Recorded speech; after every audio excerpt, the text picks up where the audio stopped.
What's up, Ali Squad? This is gonna be my last update in the hospital. Today is the 18th of December. I am going home tomorrow, the 19th. A lot of things have happened.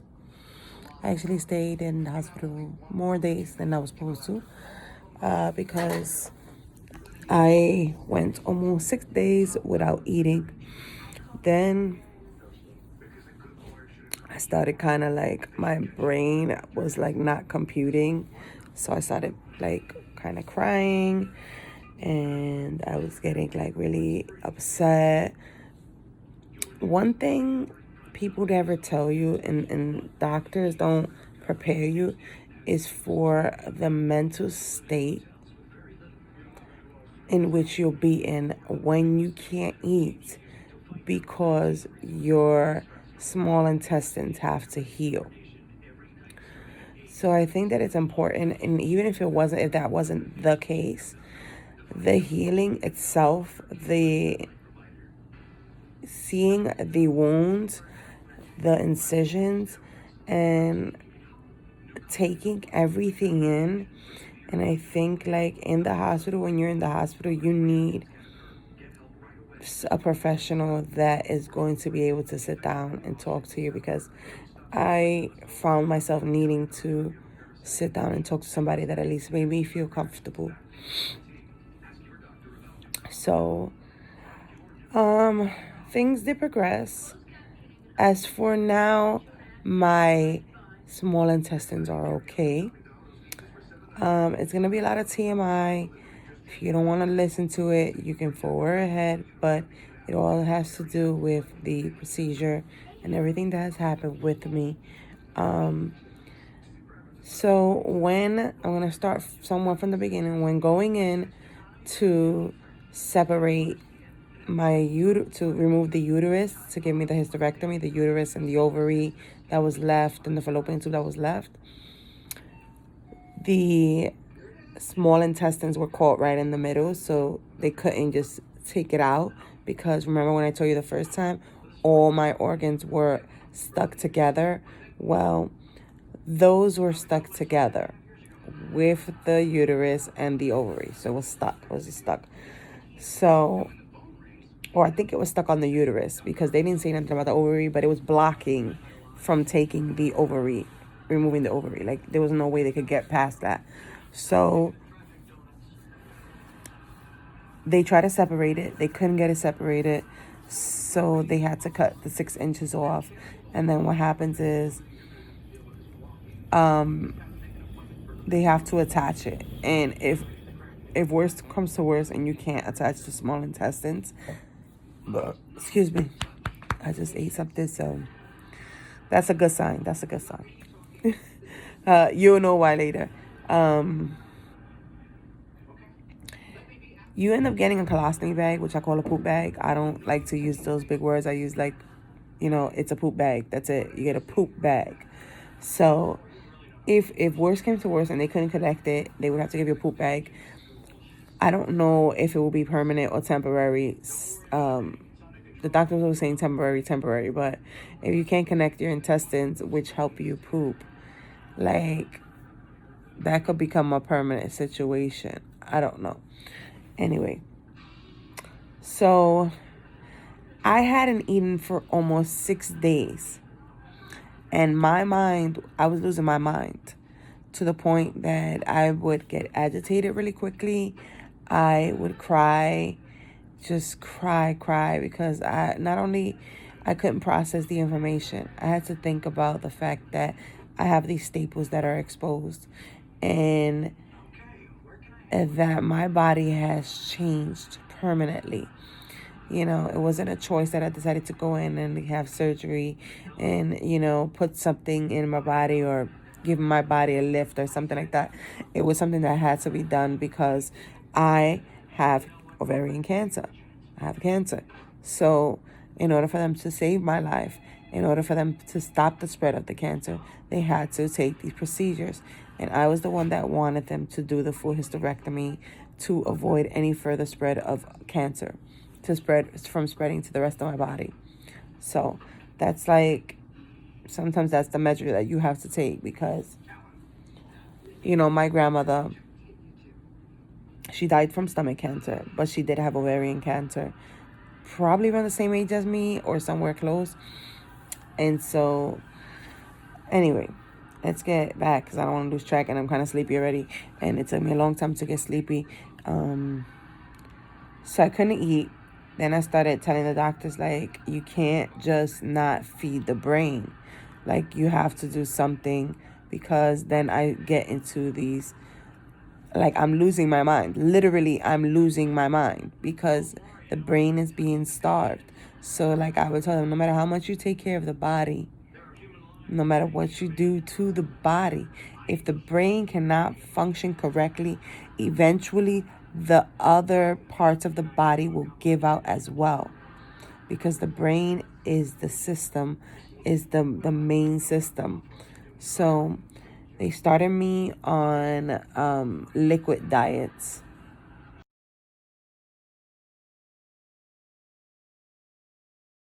So I just put a picture up of the liquid diet meal that they had given me, which included broth, icy, like lemon icy, jello, apple juice, or that was probably cranberry juice at that moment, tea.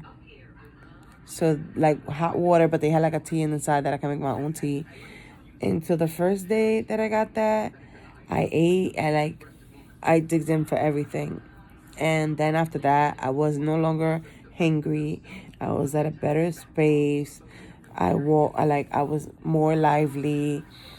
And so, you know, you think like you feel fine, but you're not. Your body has just taken a toll. Like, and your body will show you, because you'll be tired. Like, I'm tired every day. Every day I have to get up and push and do physical therapy. And every day I have to get up and push and take myself a shower or wash myself. And every day I have to push to pee in the toilet and just make these adjustments. And every little thing will wear you down. Like, I will go take 2 laps around the hospital floor, and for somebody that that will go the route that I would go, it's not a lot. But because you had a major surgery, it would put me out for hours. So that's how much, like, wear and tear it would give you, because your body is like, girl, I was just opened up, things were taken out, and then I was searched through. The organs were searched through. So that's just like how I felt. The emotional toll is, you get all these things removed, right? You lose that, because I can't ever have kids ever again in my life, ever. So in order for me to have a child, my wife has to get pregnant and use her eggs. In order for me to have a child, I would probably have to adopt a child. And adoption is a really long process. You have to take into consideration so many things. And adoption doesn't guarantee a baby 100, because most of the kids that are in the system are big kids. So, and not that I wouldn't want a big kid. It's just, I know what the system entails. I was a foster care kid. I know what it entails. I know that these kids come with issues, and I got a lot of issues. I would have to be mentally prepared to deal with that child with their issues, and like, not that I have a lot of issues. I have a lot of things going on, like the cancer thing. It's just a lot that I'm dealing with the cancer thing, and to just, basically, you have to be prepared for these kids. Like, I don't want to like run around. You have to be prepared for those kids, because they come with a lot of trauma. And I was one of those kids at one point, and I understand the perspective of that. Yes, a lot of kids need a home, but you have to be mentally stable to take in a child with so much trauma. So going to the emotional state of it all, seeing your body being different, not looking the way you're used to it. If you thought that you had body image problems before, or you felt that you didn't look great before, and now you get this cut straight down, and I'm not talking about, oh, they cut me from the belly button that I can still wear high waist jeans and show a little skin. No, I can't. I'll have that scar that's above, I would say, like this much above, that much above my belly button. It was cut all the way like that. You guys will see a picture, and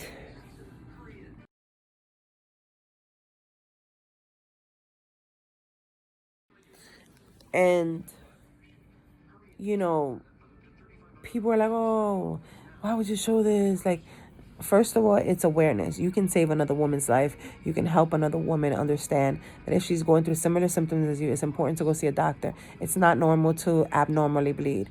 It's not normal to bleed during ovulation. It's not normal to bleed for your period to linger days on end after it's supposed to be done. It's not normal to have extremely bad gas during period. It's not normal to feel like you have a urine infection only during your period, and then it goes away after that. That's not normal. Those are not normal things. Okay, so it's not normal to end up being more depressed, because having cancer in your system can throw out these it can throw out either hormones, or it can throw out stuff like toxins that lead you to become more depressed. So if you already suffer from depression, this will make it worse. I think in general, depression has to be dealt with seeing a therapist, and don't ever feel embarrassed about it. If you need to see a therapist, see a therapist. Take care of yourself. Don't ever neglect yourself. And that's why I speak about my situation, because I need to make it aware to other women that these things are not okay. The society makes it as you can get a mammogram when you're 40, but that's why a lot of women have died before the age of 40, because they can have breast cancer. These doctors make it seem like, oh, you can't have ovarian cancer, you can have breast cancer, or you're too young for this. And then you end up having those things. It is rare that the doctors decide, okay, I'm just going to move forward because I have a inkling, or I just want to be safe and not sorry. You know what I'm saying? So it's like my case. My case is extremely rare that, I kept telling you, I kept getting doctors telling me, no, no, no, no, no. Like my case would end up in the worst case scenario, that it would be like the last stages of cancer, because people have neglected it, and they don't, the doctor's like, no, you don't have nothing wrong with you. And the next thing you know, you have full-blown cancer, that you're gonna die. There's no coming back. So like I said, I'm still stage 2 ovarian cancer. Everything has been removed, which is a full hysterectomy. Lymph nodes have been removed from my abdominal, the bottom of my abdominal. I don't mind being in the hospital, but a lot of nurses have really bad bedside manners. But I had a couple of good nurses, but some nurses have really bad bedside manners, really bad. So, or they just been in the job too long that they're numb to a lot of things. But anyway, I'm just like, it's hard to gather my thoughts. The pain, when you're opened on a table, they fill you with this gas, with this air. Like, they have to fill it with this air in order to look at everything. And so when they close you up and you're finally awake, the pain is unbearable.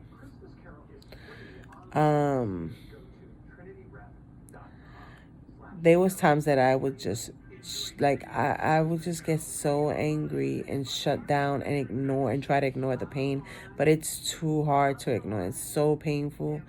Once the gas is over, then you start to feel the incision pains, like where they cut, where they sewed, and it will, like, heavy. It's heavy, it hangs, and it hurts when you walk. But anybody that has been through the situation, you have to keep pushing forward. Do your breathing tube. Do your walking. Get up. Be independent. Because if you don't, things can get worse. If you don't use your breathing tube, you can end up with a pneumonia. You don't want that. If you don't walk, you can end up with clots. Because the blood, even though they give you blood thinners, things, you just have to give your body that strength, to push forward, because you don't want to end up in the hospital longer than what you're supposed to,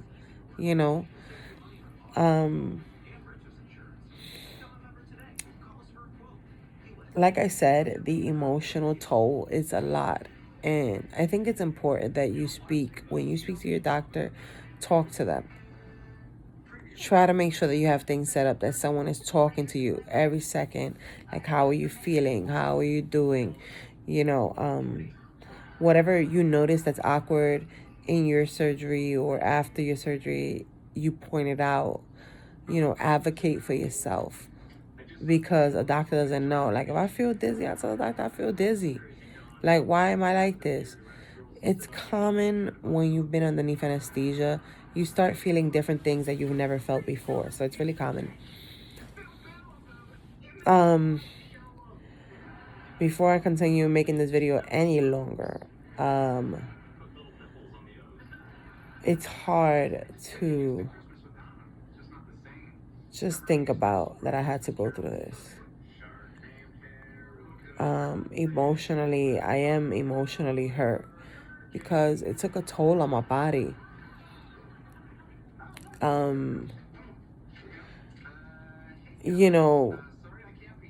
I never wanted to be so much more alive than that moment that I prayed to God, the day that I was in the, waiting room to be brought in to get operated on.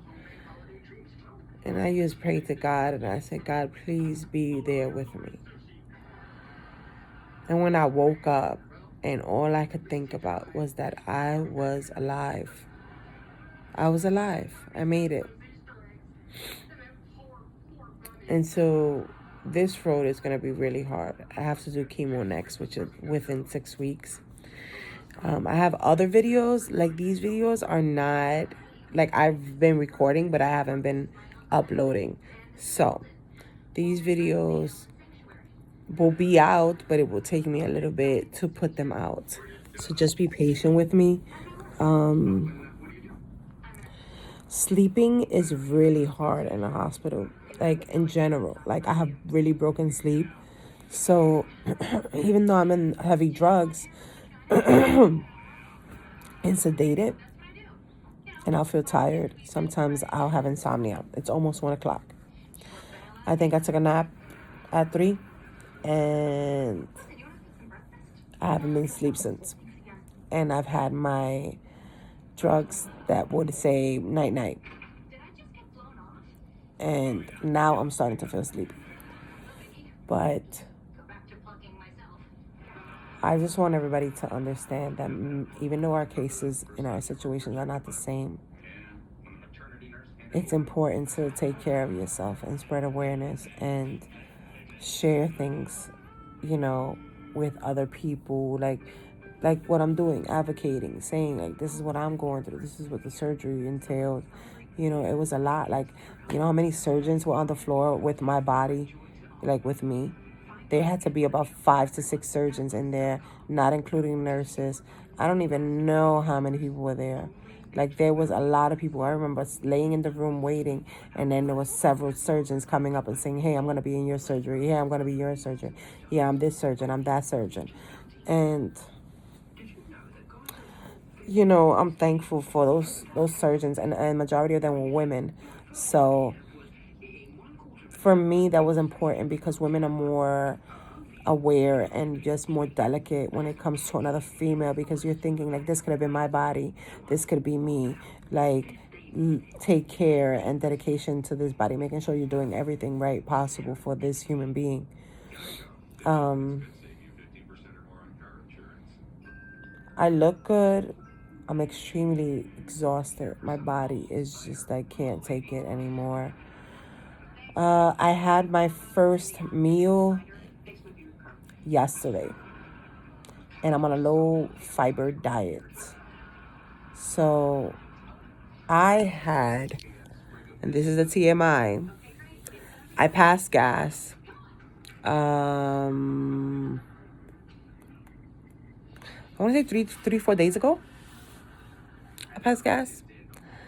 And then I had diarrhea because all I had in my system was broth.